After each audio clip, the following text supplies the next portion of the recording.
For 300 years, the galaxy had known only one truth. The Vorthian Empire did not lose. It expanded, it absorbed, it crushed. Worlds rose and fell under its shadow, and history was rewritten every time a Vorthian fleet arrived in orbit. Entire civilizations had learned to kneel not because they wanted to, but because survival demanded it.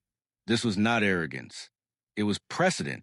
High Chancellor Vexus stood at the center of the Galactic Council chamber, his massive form casting a long shadow across the polished floor.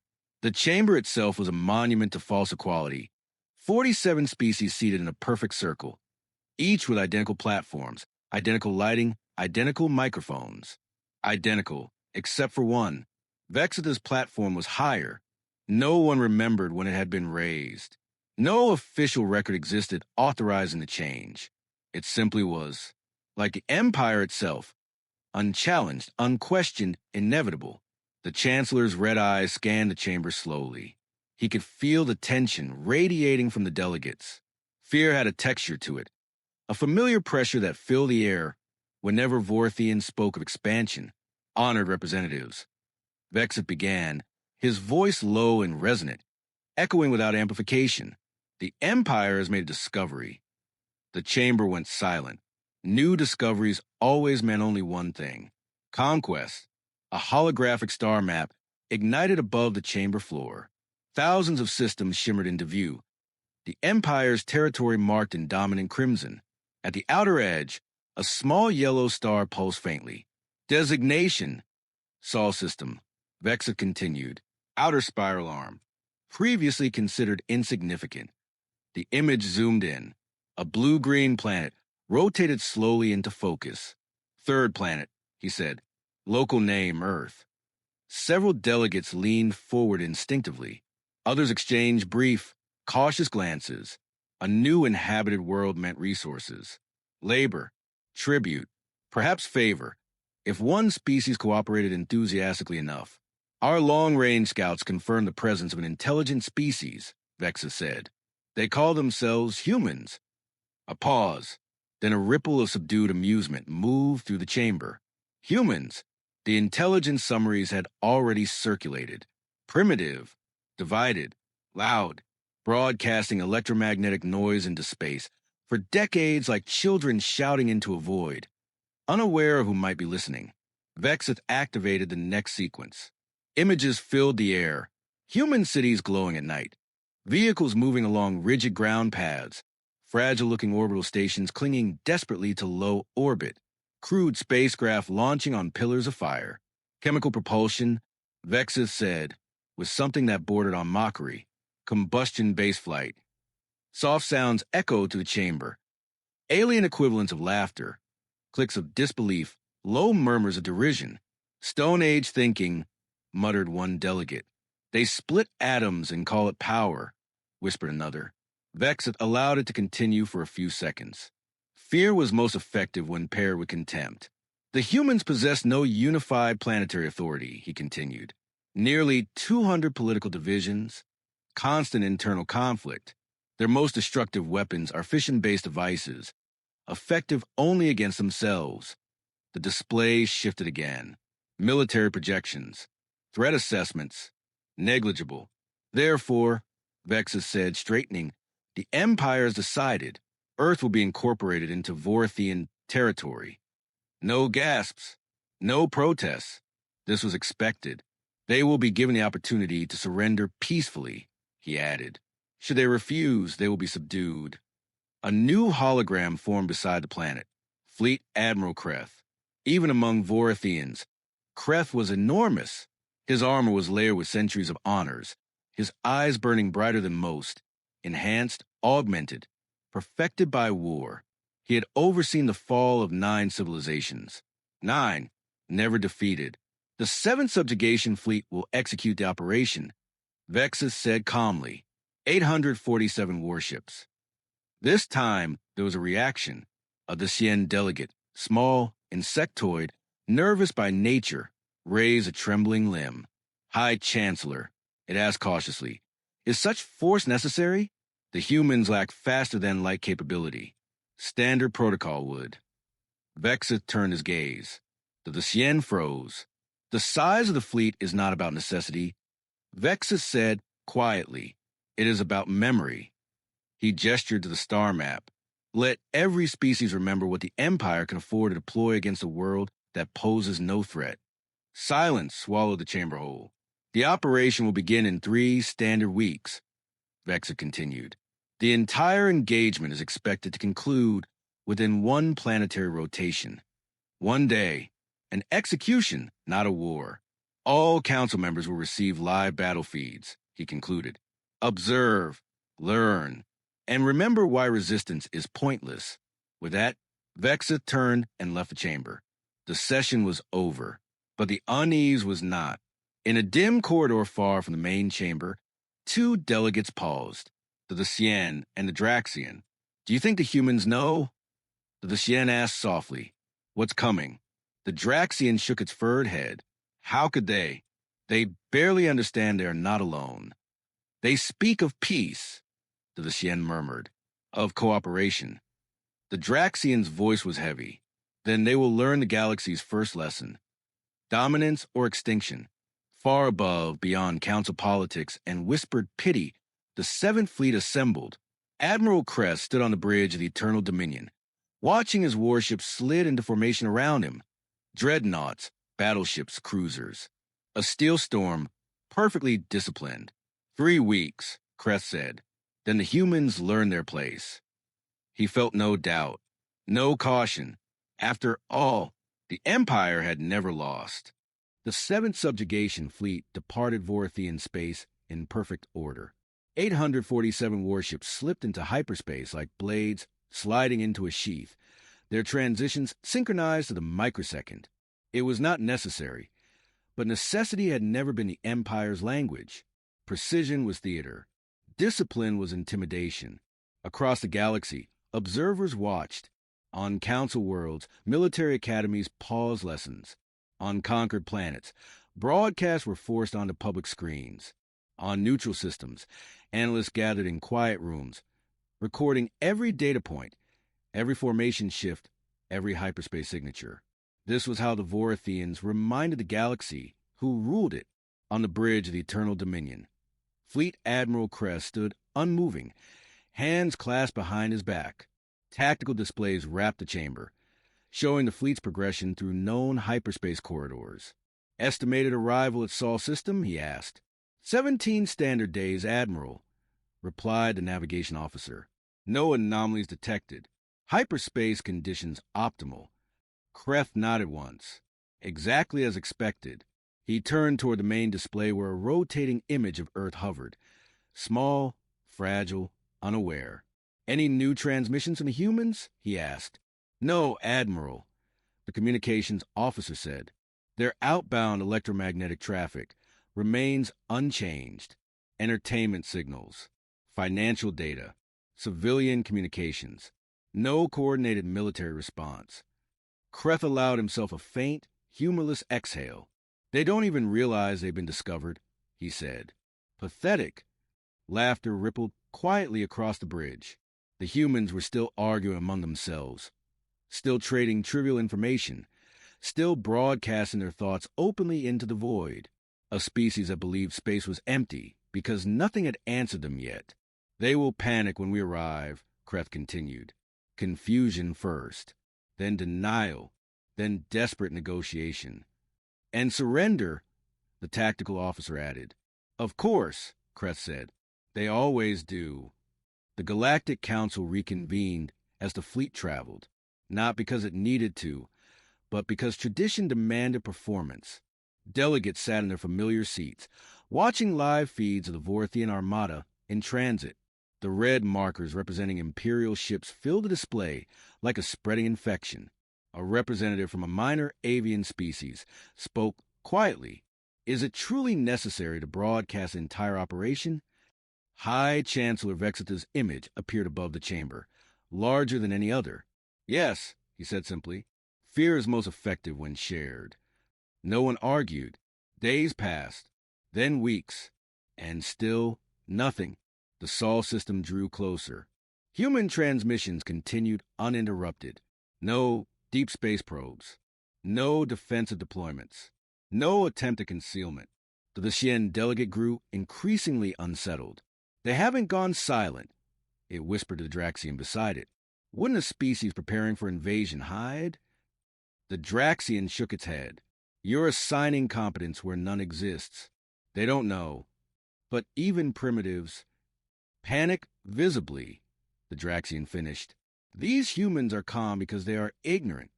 The Xian said nothing more, but unease lingered.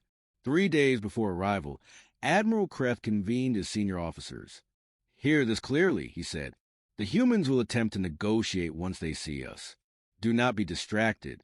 We will issue the ultimatum in their languages, give them 6 of their hours to respond, and proceed accordingly. Any chance they resist? One officer asked. Kreth's eyes glowed faintly. Resistance requires awareness, he said. They don't even understand what stands above them. The Seventh Fleet emerged from hyperspace at the edge of the Sol system, near Mars. 847 warships materialized simultaneously, space warping under the sudden mass and energy displacement. The red planet hung silently nearby, lifeless and small. Sensors lit up across the fleet. System scan initiated, reported the sensor officer. Multiple artificial satellites detected around the third planet. Primitive designs. Low-power emissions. Military vessels? Kreth asked. None detected beyond planetary orbit. Exactly as predicted. Kreth straightened. Open channels to the Galactic Council, he ordered. All frequencies. Across the galaxy, screens activated. Billions watched. The Vorthian fleet, vast, disciplined, unstoppable, hung in space like a judgment rendered physical. Kreth stepped forward. Attention! Species of Earth, he began. His voice translated instantly into every major human language. I am Fleet Admiral Kreth of the Vorthian Empire. No response. Your world has been selected for imperial incorporation, he continued. You will cease all military activity and prepare to receive occupation forces. Still nothing. You have 6 hours to transmit your unconditional surrender. Silence. The transmission ended. On the bridge, officers waited. This was a moment. Human panic should have followed. Emergency broadcasts, frantic diplomatic signals, fragmented responses from competing governments. 2 minutes passed. Then the reply came. Audio only. No visuals. A single human voice. Negative. It said flatly, maintain position beyond lunar orbit or be engaged. This is your only warning. Silence followed. On the Eternal Dominion, no one spoke. Then Admiral Kreth laughed. A deep, thunderous sound. They threatened us, he said in disbelief. A species that burns fuel to escape gravity. Across the galaxy, the laughter did not spread. The Xian delegate rose halfway from its seat. They rejected the ultimatum. Impossible, someone muttered. Kreth's laughter faded. His expression hardened. Advance, he said coldly. All ships. Bombardment formation. The Seventh Fleet moved. Perfect alignment. Perfect confidence. They did not see the Watchers. They did not detect the cold shadows near the asteroid belt. They did not question why human silence felt deliberate. As the fleet accelerated toward Earth, a sensor officer stiffened. Admiral, she said slowly, we're detecting new contacts. Kreth turned sharply. Explain. Multiple signatures, she continued, across the system. They're appearing.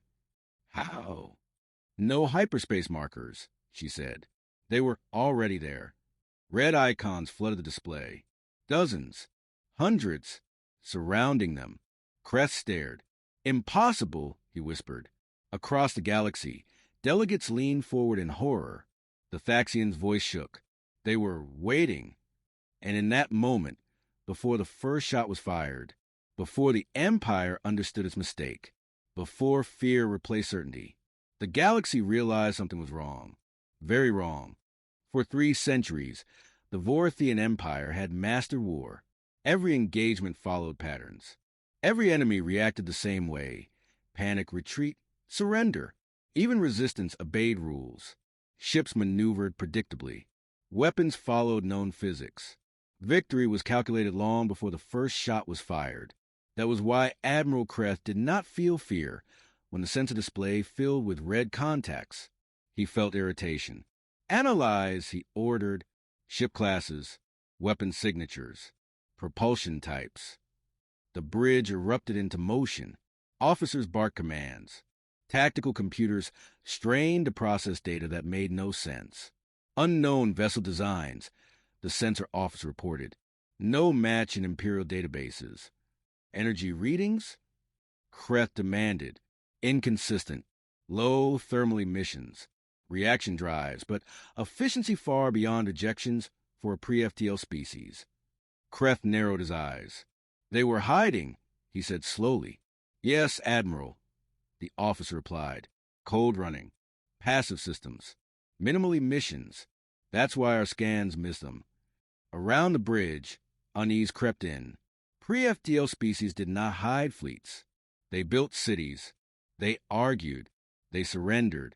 They are bluffing, Kreth said sharply. Numbers?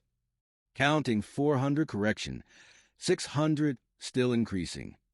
The display stabilized. 612 contacts. A murmur spread across the bridge. 600 warships was not insignificant. But against 847 Imperial vessels, the odds still favor the Empire. Kreth straightened.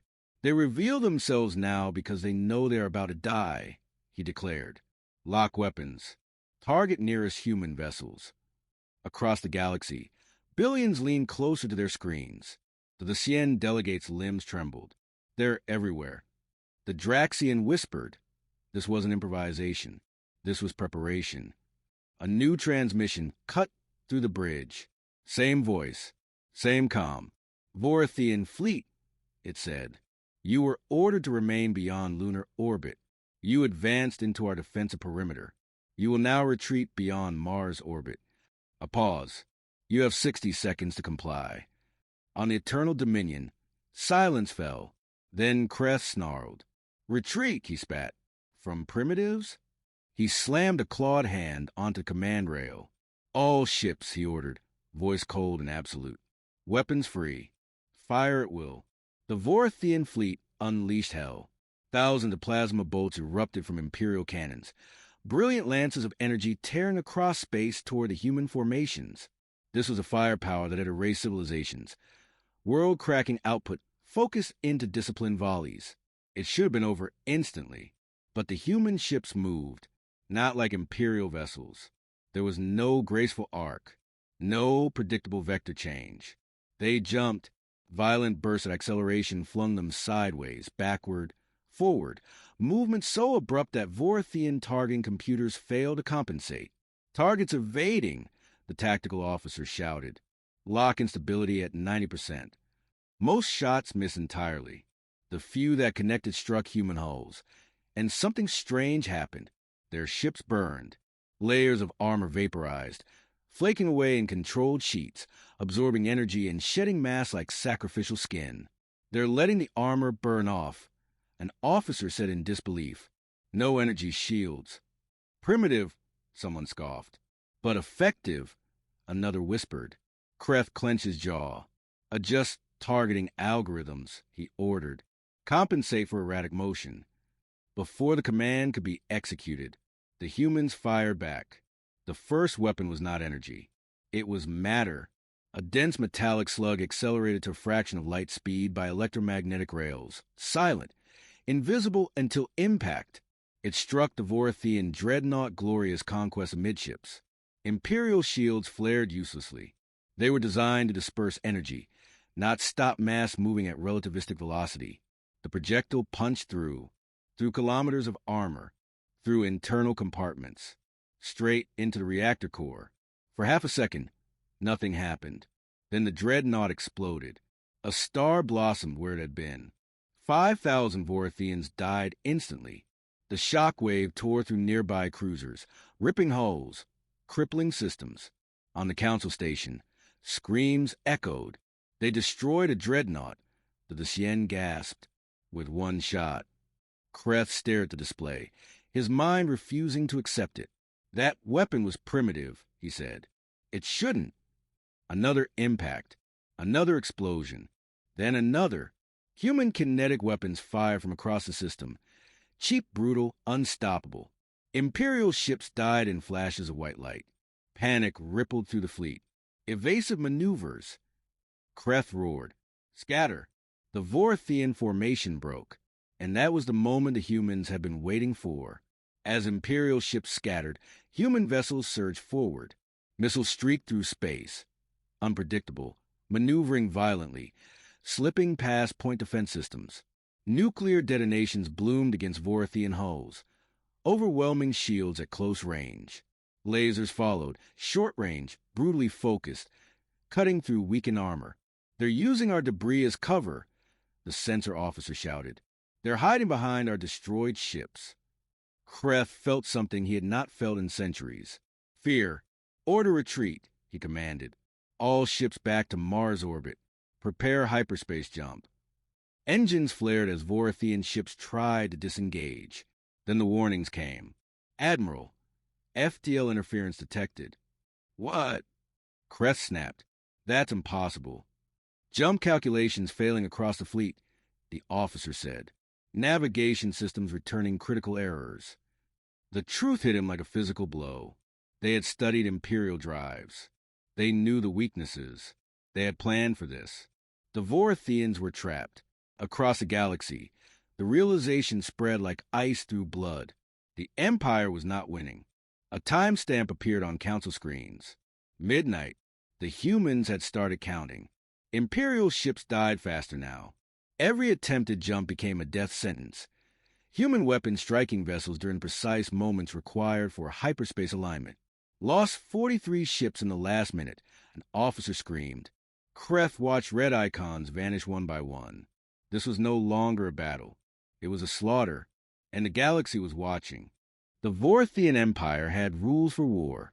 They were written into doctrine, engraved into academies, passed from commander to commander across centuries of conquest. Victory came from formation.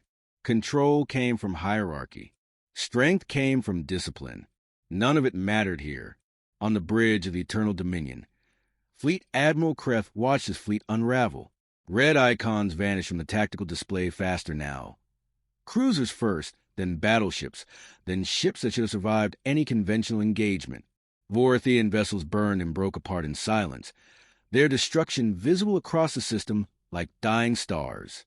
Reform defensive lines. Kreth shouted, Standard Delta formation. The command echoed across fleet channels. No one complied. They couldn't. Human ships did not allow formations to exist.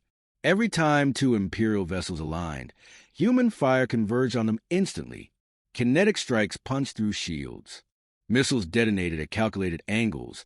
Exploiting armor seems the Vorthians themselves had documented in ancient training manuals. They know our formations, the tactical officer said, voice tight.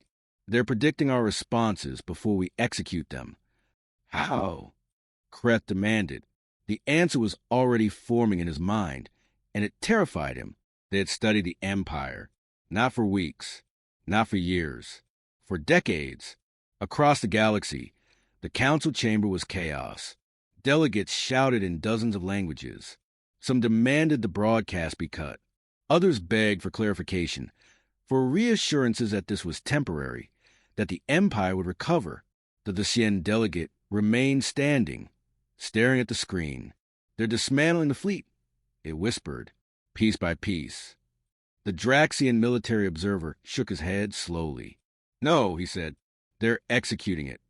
On the battlefield, human tactics evolved by the second. Smaller vessels surged forward, drawing Imperial fire, deliberately exposing themselves. When Vorthian ships committed weapons to destroy them, heavier human craft emerged from concealment, delivering killing blows from unexpected vectors.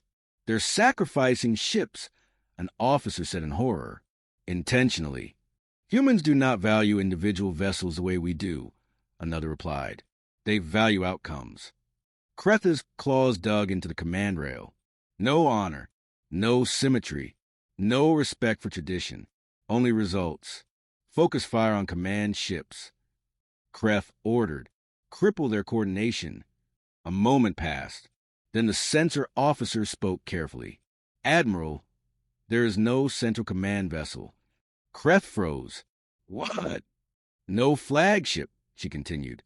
No command hierarchy we can identify. Every human ship operates independently, yet coordinates perfectly. Impossible. Coordination required structure. Structure required vulnerability. But the humans had removed the weakness entirely. They're fighting like a single organism, the officer added. Distributed intelligence. Shared data. No head to cut off. Kreth understood then. There was nothing to decapitate. The timestamp on council screens ticked upward. 5:12. Less than 6 minutes. And already the Empire bled. A Vorthian battleship, Pride of Dominion, managed to score a kill, its plasma cannons tearing a human frigate apart. For a heartbeat, hope surged. They can be destroyed, someone shouted. That hope died 4 seconds later. 6 human destroyers erupted from behind the debris, the destroyed frigate having served its purpose as bait. Missiles poured from their launch bays, hundreds of warheads converging on a single target. Point defense systems overwhelmed. Shields collapsed. The battleship died in a chain of nuclear fire. Its escorts dragged into the explosion. Across the galaxy, species who had lived under imperial rule felt something unfamiliar. Satisfaction on the eternal dominion. Kreth's confidence cracked.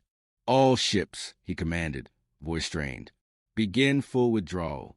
Mars orbit. Now! Engines flared as remaining Vorthian vessels turned away from Earth. And again, the humans anticipated it. FDL jamming intensified. Ships aligning for hyperspace jumps were struck during the vulnerable calculation window. Kinetic slugs shattering drives, lasers carving through exposed reactors. They're not letting us escape, the tactical officer said, almost whispering. Kreth's red eyes burned brighter. They are not allowed to win, he snarled. We are the Empire. But the words rang hollow. A sudden impact rocked the eternal dominion. The bridge lights flickered. Report. Kreth barked. Near miss, the sensor officer said. Kinetic projectile passed within 200 meters. Too close. Too precise. They were ranging his flagship, targeting it. Fear rippled across the bridge crew. They all knew what it meant. The humans were hunting the head, not for command disruption, but for symbolism, to kill the Empire itself. In the council chamber, the Sien delegate collapsed back into its seat. They're going for flagship, it said faintly. The Draxian nodded grimly. They understand symbols. Destroy the symbol and the myth dies. Back in the Sol system, human ships closed in. Weapons cycled. Vectors converged. The Eternal Dominion, pride of the Vorthian Empire, flagship of 9 victorious campaigns, drifted under fire. Its shields strained. Its escorts dying one by one. Kreth stood tall. He would not beg. He would not flee. But for the first time in his long life, he understood the truth. This was not a battle for territory. This was a message, and it was being written in Vorthian blood. The timestamp rolled forward. 8:41. The galaxy held its breath. The Eternal Dominion had never retreated, not once in its centuries of service. It had led 9 subjugation campaigns, broken fleets, burned worlds, and watched entire civilizations kneel in silence beneath its shadow. Its hull bore scars from battles that had shaped galactic history. Now, it drifted under fire. Alarms screamed across the bridge. Red warning glyphs flooded tactical displays. As shields failed sector by sector, bleeding energy into the void. The massive dreadnought's escort was gone, destroyed or scattered beyond support range. Fleet Admiral Kreth stood at the center of the chaos, unmoving.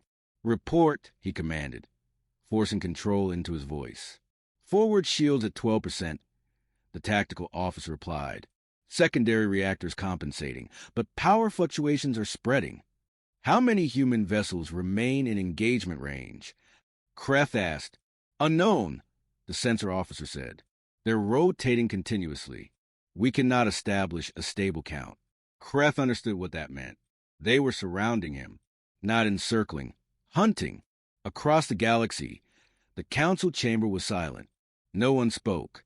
The live feed showed the Eternal Dominion, once the symbol of absolute power, now scarred and burning against the black of space. Delegates who had once argued trivial trade disputes now stared at something far more important, the death of certainty. The Xian delegate whispered, "If that ship falls, it's over." The Draxian military observer did not look away. It already is. On Eternal Dominion, weapon systems struggled to track targets that refused to behave like proper enemies. Human ships darted in and out of firing arcs, exploiting every blind spot, every hesitation. Missiles struck, detonating against weakened armor. Kinetic rounds followed, tearing open compartments and venting atmosphere into space. Internal breaches on decks 12 through 19, an officer shouted. Life support failing in multiple sectors. Kreth ignored it. All remaining weapons, he ordered. Target the nearest human battleship. Fire everything. The dreadnought's cannons flared, pouring plasma and energy into space. For a brief, desperate moment, a human ship was caught in the storm, its armor peeling away, its structure collapsing. A cheer rose on the bridge. Then the sensors screamed. 6 new human vessels emerged from concealment, accelerating straight toward Eternal Dominion. Multiple kinetic launches, the sensor officer cried. Kreth felt it then. Not fear, understanding. The first projectile struck the dorsal armor. The second penetrated deeper. The third punched through the superstructure, detonating a nuclear charge inside the command deck. The bridge exploded. The council chamber erupted in horror. The image fractured, then stabilized, showing Eternal Dominion split open, flames and debris spiraling outward. The flagship of the Empire was dying. Delegates screamed. Some turned away. Others could not move. The Xian delegate covered its eyes. They killed him, it said. They killed the Admiral. Fleet Admiral Kreth had one final moment of clarity. He saw the ceiling tear apart. He saw his officers thrown from their stations. He saw the Empire die. Then the reactor core destabilized. The Eternal Dominion shattered in a blinding flash visible from Earth itself. 12,000 Vorathians died in an instant. The loss of the flagship broke what remained of the fleet. Without command, without coordination, without hope, some ships attempted to flee, broadcasting surrender signals in every frequency they possessed. Others fought on in blind rage. A few powered down their weapons entirely, drifting helplessly. The humans did not respond. There were no negotiations, no prisoners. Every Vorathian ship in the system had been designated a target. This was not conquest. This was extermination. The timestamp reached its final mark, 1358. Only debris remained. The last Vorathian frigate, damaged and hiding in the shadow of Mars, was detected by human sensors. It did not have time to transmit a surrender. A missile struck its engines. Another destroyed its reactor. The ship vanished in silence. 1,400 hours. The 7th subjugation fleet was gone. In the council chamber, silence reigned. 847 warships had entered the Sol system. None remained. The Vorathian delegate, left behind during the operation, sat frozen, red eyes dim, unable to process what had happened. Finally, the Xian delegate spoke. The Empire ruled the galaxy for 300 years, it said quietly. They conquered 17 civilizations. They never lost a battle. The Draxian turned to face the screen, showing the debris-filled void. Until today, a new transmission cut through the chamber. Every screen shifted. A human figure appeared. Representative Chen stood alone, calm, unadorned, her expression unreadable. Earth is closed, she said. Her voice carried no triumph, no anger, only finality. Any vessel entering our claimed space will be destroyed without warning. We seek no trade, no alliances, no influence. Leave us alone, and you will never hear from us again. She paused. Cross our boundary, and you will share the fate of the Vorathians. The transmission ended. High Chancellor Vexa stood slowly. He no longer looked like a ruler. He looked like a relic. The session is adjourned, he said weakly. No one listened. The galaxy had just learned a new rule. Power was not defined by age, territory, or advanced technology. It was defined by preparation. and the willingness to finish what you started. The galaxy did not celebrate. It froze. For 300 years, the Vorthian Empire had been the axis around which all decisions turned. Borders existed because the Empire allowed them. Peace existed because resistance was punished. Stability existed because fear enforced it. And in 14 minutes, that foundation vanished. On worlds that had once knelt, sirens wailed, not for invasion, but for uncertainty. Governments convened emergency sessions. Military commanders stared at tactical projections that no longer made sense. Priests and philosophers argued about fate, destiny, and whether the universe itself had changed its mind. Because if the Empire could fall, then nothing was permanent. The Galactic Council chamber filled faster than it ever had. Every seat was occupied.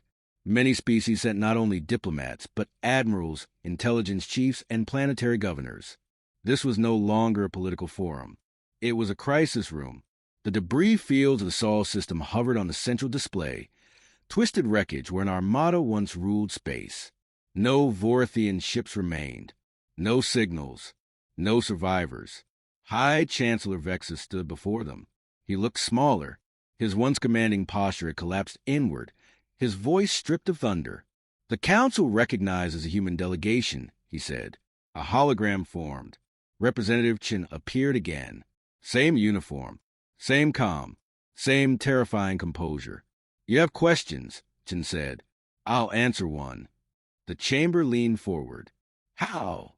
asked the Xian counselor carefully. "Did a species we believe to be primitive destroy the strongest fleet in known space?" Chun did not hesitate. "Because you measured us incorrectly," she said. "You measured technology and ignored intent." She gestured, and a timeline appeared. 40 years ago, humanity detected Vorthian military broadcasts, fleet movements, subjugation reports, celebration of conquered worlds. The display showed old imperial transmissions, both once shared proudly with the galaxy. "We learned 3 things," Chin continued. "That we were not alone, that the galaxy was dangerous, and that the dominant power did not negotiate." Delegates shifted uncomfortably. "You saw chemical rockets," she said, "nuclear weapons, political division. You assumed that meant weakness." She looked directly at Vexith. "You were wrong. We did not try to match your technology," Chin explained. "We studied it." Diagrams appeared, Vorthian shields, armor profiles, hyperspace mechanics. "You designed shields to dissipate energy, not mass. You designed armor to withstand plasma, not kinetic impact. You designed doctrine around formations, hierarchy, and predictability." The display shifted again. "So we counted all of it. Human ships appeared, blocky, inelegant, brutally functional. Kinetic weapons, ablative armor, decentralized command, cold-running stealth, autonomous strike craft. We use simplicity because simplicity is reliable." A murmur rippled through the chamber. "You publish your strengths," Chin said calmly, "and you publish your weaknesses. We listen for 40 years. A Draxian commander spoke, voice strained. "You sacrifice your own ships, your own people." "Yes," Chin replied. Every crew knew the cost. Her gaze hardened. "We chose death over slavery." Silence followed. No one argued. "You offered no surrender," Vexa said weakly. "No mercy." Chen's eyes did not soften. "Your fleet arrived with an ultimatum. Obey or burn. You threatened our cities. You advanced after being warned." She paused. "We responded accordingly." Another delegate spoke, trembling. "What happens now?" Chun answered without hesitation. "Earth withdraws." The display changed, space around Earth glowing red. "We are claiming our solar system and a 50-light-year exclusion zone. Any vessel entering without permission will be destroyed. No warnings. No negotiations." Gasps echoed. "That territory includes 17 systems," Vexa protested. "You could not possibly defend." Chin smiled. "You said the same thing about Earth." Fear spread. "We will not join your council," Chin continued. "We will not trade. We will not mediate. We will not intervene in your conflicts." A pause. You will govern yourselves. The implication struck harder than any weapon. No empire, no protector, no enforcer, only consequences. 6 months passed. The galaxy fractured. Without the empire's fleets, conquered worlds rebelled. Draxus declared independence. Thaxia followed. A dozen systems rose within weeks. Vorithian successor states fought each other. Civil war tearing the once unstoppable species apart. The council became irrelevant. Fear replaced obedience. And everywhere military budgets exploded. Species studied the Battle of Saul obsessively. They copied human tactics. They built kinetic weapons. They abandoned elegance for survivability. An arms race ignited. And Earth remained silent. No ships crossed the exclusion zone. One tried. It did not return. The message was understood. On Earth, within the Unified Defense Command, Chen reviewed long-range sensor data. Massive structures orbited Jupiter. Energy signatures pulsed near Saturn. Shipyards moved in darkness. A junior officer hesitated. Ma'am, the galaxy is changing. Alliances forming. New powers rising. Chen nodded. That's inevitable. Should we help them? She turned to the window, Earth glowing below. No, she said quietly. They must learn what we learned. How to stand alone. She faced the display again. We prepared for 40 years to defeat the Vorthians. We've been preparing since then to defeat whoever comes next. The officer swallowed. Yes, ma'am. Far beyond human space. Species whispered one truth. Earth was not an empire. It did not conquer. It did not rule. It did something far more frightening. It closed its door and proved that anyone who tried to open it would die. The galaxy remembered the lesson. The Vorthian Empire fell in 14 minutes, and no one ever tested Earth again.